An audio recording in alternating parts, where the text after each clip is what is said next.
Hello, everybody. This is Charisma, and this is my healing journey. If you're new, welcome.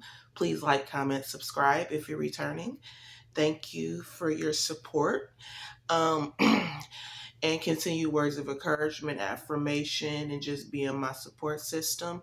The topic of today's conversation is three ways that Satan can tear off the scab of your healing so that you will never heal. Because ultimately, Satan wants to kill, steal, destroy you. He doesn't want you to be better. He doesn't want you to live up to your full potential. Um, Me personally, I'll start obviously. My space, my channel is to provide a safe space for people to process their trauma via adverse childhood experiences in various forms of abuse, whether it be sexual, physical, psychological, emotional.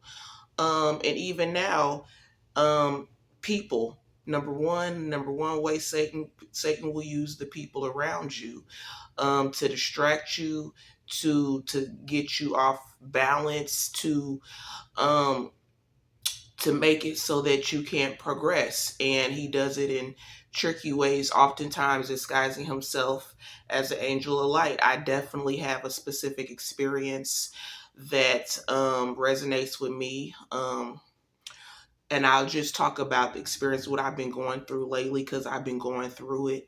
And I would be doing myself a disservice if I suffer in silence, because that's how a lot of times the abuse continues unchecked, is when we don't talk about it. And a lot of times we stay silent because of guilt and shame that is not ours to bear, but is that to bear of those who have hurt us. Um, a way that Satan has used people is back home when I was in Indiana. I was in a master's degree program trying to be a teacher, and I did everything right that I was supposed to do.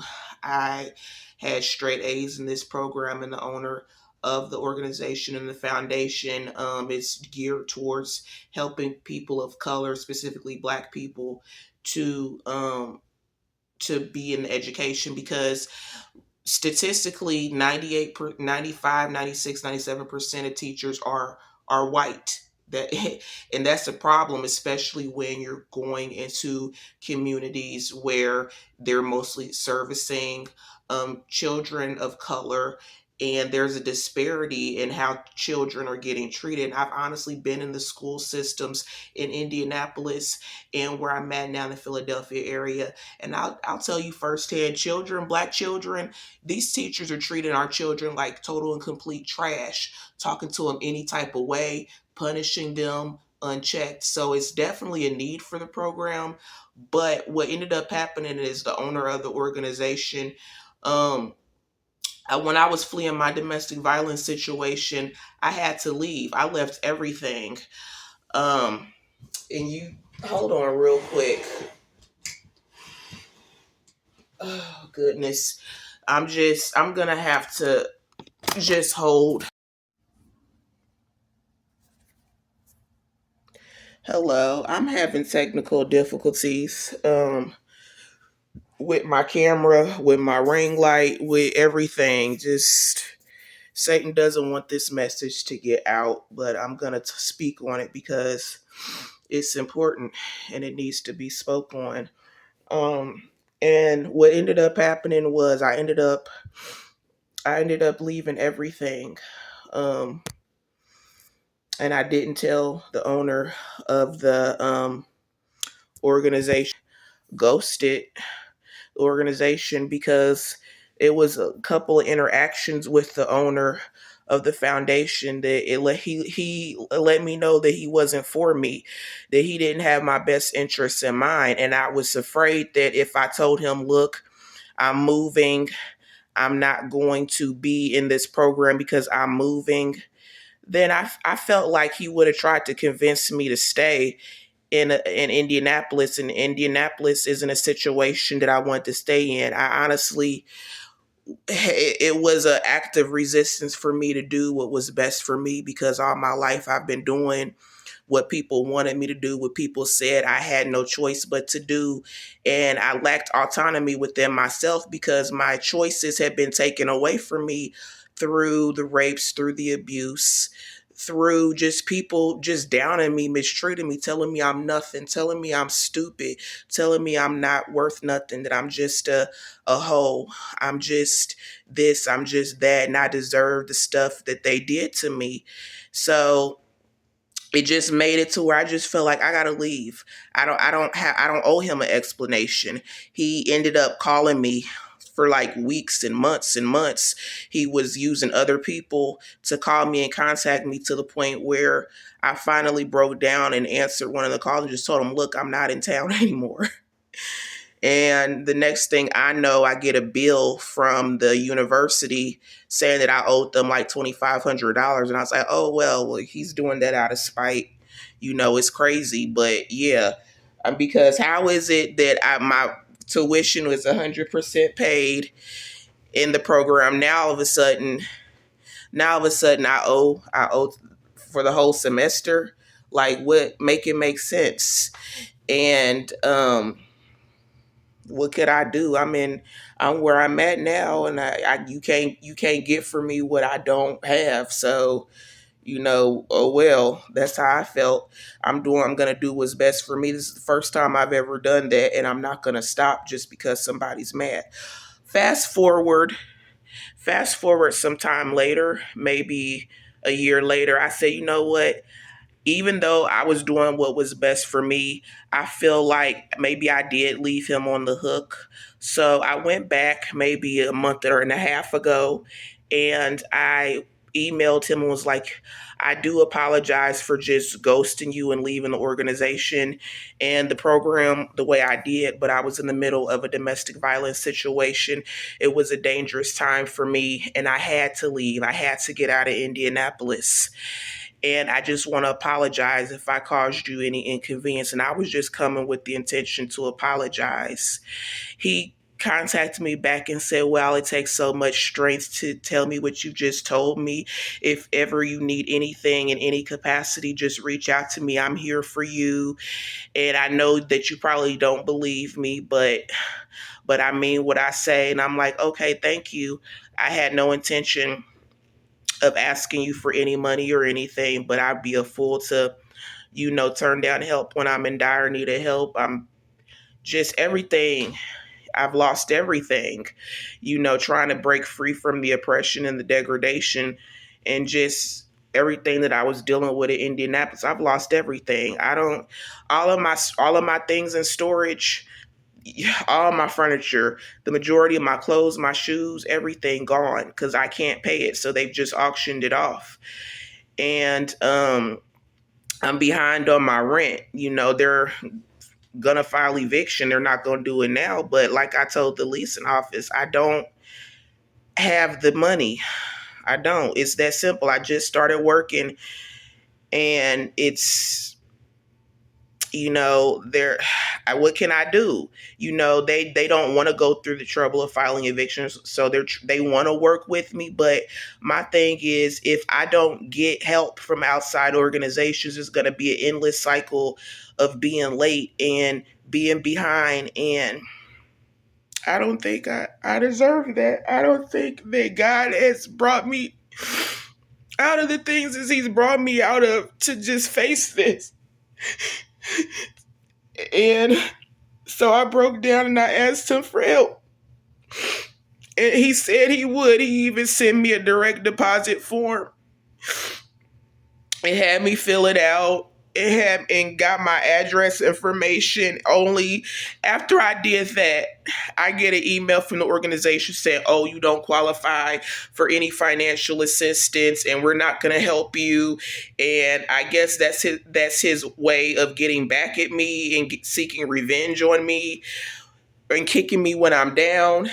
And you know what? I could say the name of the organization, and I've thought about it, but I'm not going to do it because I know ultimately God sees it, and God knows what this individual did and how they, I guess, played me.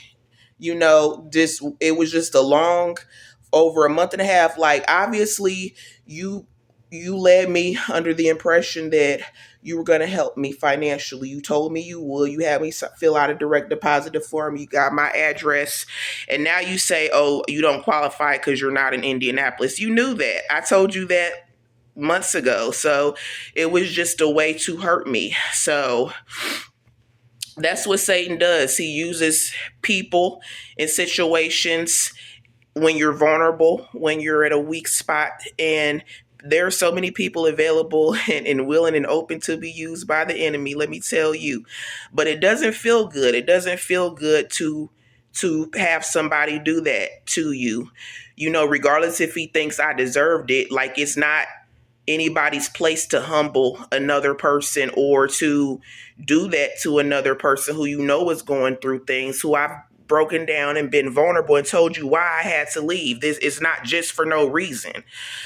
So I've been dealing with that.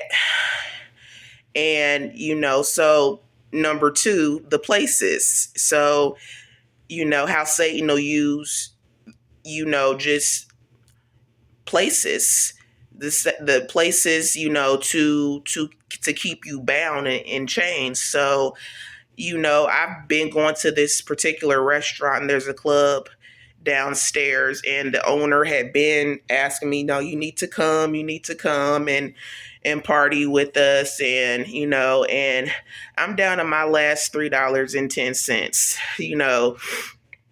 so I'm the individual from the foundation has just did that to me. And it's like, I'm doing the best I can to keep my spirits up. I don't want to be home depressed, broke, worrying about my situation, worried about my problems. So I went out to the club, and, I'm not even really a party person. I don't like that type of environment because of the type of things and situations that are in that environment, whether it be drugs, alcohol, people who really don't mean good, and and just as I thought, just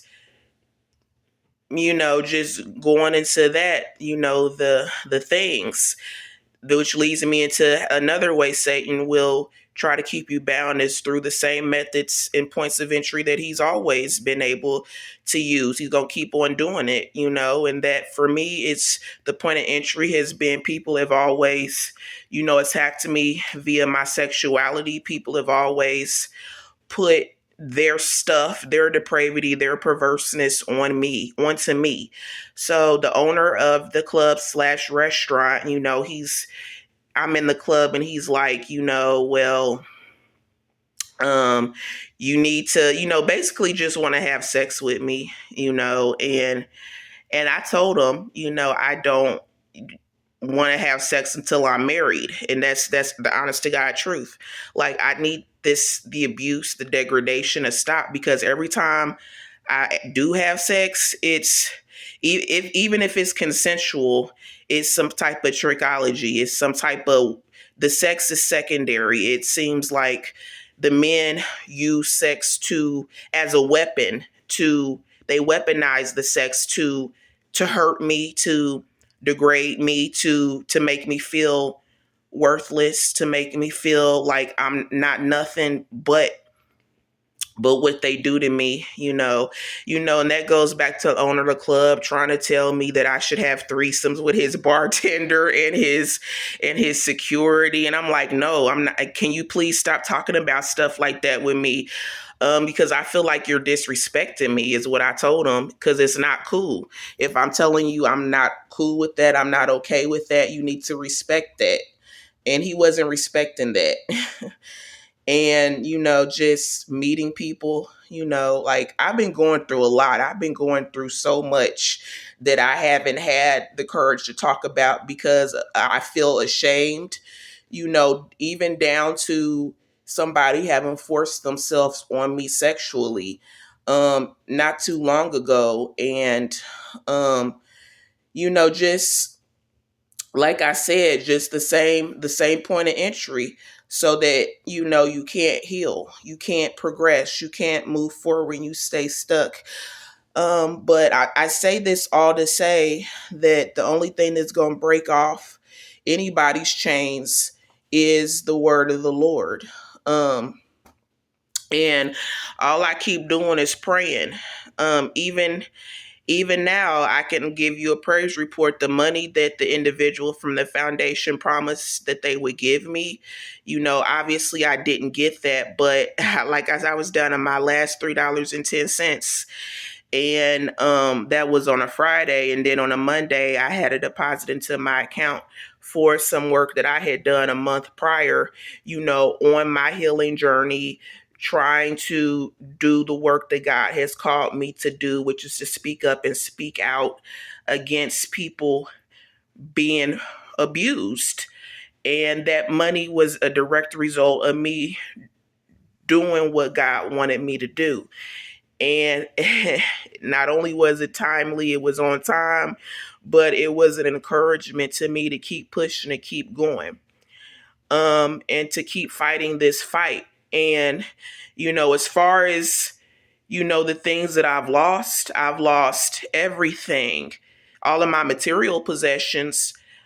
I'm in a financial bind. About to get evicted from my apartment. Eviction will be filed. And even now, I can honestly say that I don't regret the decisions that I made, because I've had to lose everything to gain my freedom. Have I still been going through things? Have Satan still been using people? Yes, but the situations that I faced here in where I'm at now, I can honestly say that I was able to extricate myself out of them quickly. I saw what it was, and I got out of the situations. Has it battered me mentally and emotionally? Yes.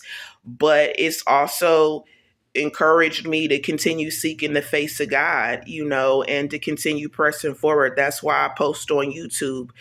Number one, because I have a zero support system. There's nobody around. And could I change that? There are some things I could do. Like, I do go to a support group that's virtual.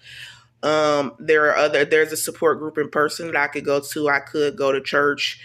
It's a fight, though. I have to fight through my pain. I have to fight through my trauma, though, to go to these places, because I'm at a point where I don't trust people. I'm afraid of people. Like, people scare me. Social situations scare me, not because I'm a shy person, but because every time I try to reach out and try to make these connections, I somehow, some way, people end up hurting me. And I think it's partially because they're just the state of this evil world. There are people out there who can see, and they can see that you're hurting, and in their mind, you're an easy and prime target for them to try to take advantage of you further, especially when people know that you don't have anybody on your side. There's nobody protecting you. And that's just how a lot of people think. That's why I come on here on YouTube, because if I need people to see, I'm putting my life out there, my experiences out there, so that people can see the long-term impacts of long-term adverse experiences and how it impacts one's life. And the healing journey, it can look like regression. It can look like you taking 4 and 5 steps back, and then taking just a half step forward. But I do know I keep trying, and I do know that in the midst of my pain, am I hurting right now? I hurt bad. But in the midst of my pain, I keep going, because I know that anything that I've lost, God is going to restore it. And and even though I've lost everything, I found my voice. I'm finally starting to stand up for myself and to myself and protect myself. And sometimes the intrusive thoughts come. They tell me I'm nothing, I'm worthless, I'm a hoe. All the things that I was told growing up by household demons and enemies who did this to destroy my self-esteem and my self-worth and my confidence, so that they could continue abusing me. But I keep moving forward, and I keep on telling myself that these things are not true. I can push back against it. I don't have to accept that as my condition. And I don't want anybody out there to think that they have to accept that as their condition either. It's hard. The harder you will lose everything that you knew trying to get free. If you've ever been victimized, abused, or hurt in this manner. But I don't have the answers. I don't even have the answers for myself, but I know that I have to keep going. I have to keep going for people like Angie Stone, who lost her life trying to fight for what was right and stood up for what was wrong. I keep going for her. I keep going for Deandra Clay Staples in my hometown in Indianapolis, a 14-year-old child who lost her life to bullies and the case is unsolved.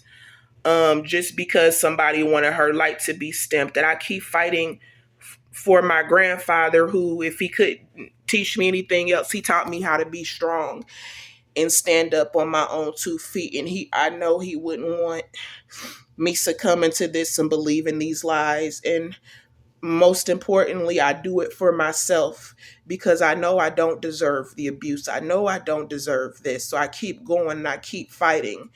And I hope my fight encourages somebody else to keep fighting too, even though Satan will use people, places, things to keep you bound.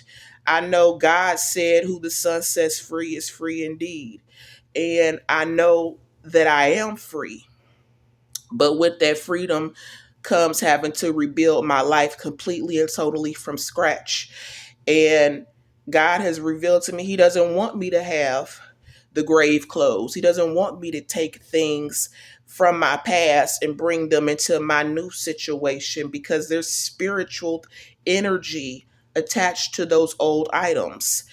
And God knew that I wasn't going to let go of those things willingly. So this is the situation. This is the current situation. And it's something that I've got to accept. And I've got to believe that He does have better for me, not only material possessions, but He has a better attitude for me. He has a better life for me. He has a better future for me than the things I left behind. So that's why I keep pushing. And I'm not going to stop. I owe it to me to do so. So if you made it this far, thank you so much. Once again, I want to encourage everybody to like, comment, and subscribe to my channel as I upload content weekly. Once again, thank you so much, everybody who's been on this journey with me, my day ones. And just thank you from the bottom of my heart. Once again, this is Charisma. This is my healing journey. God bless you. Peace.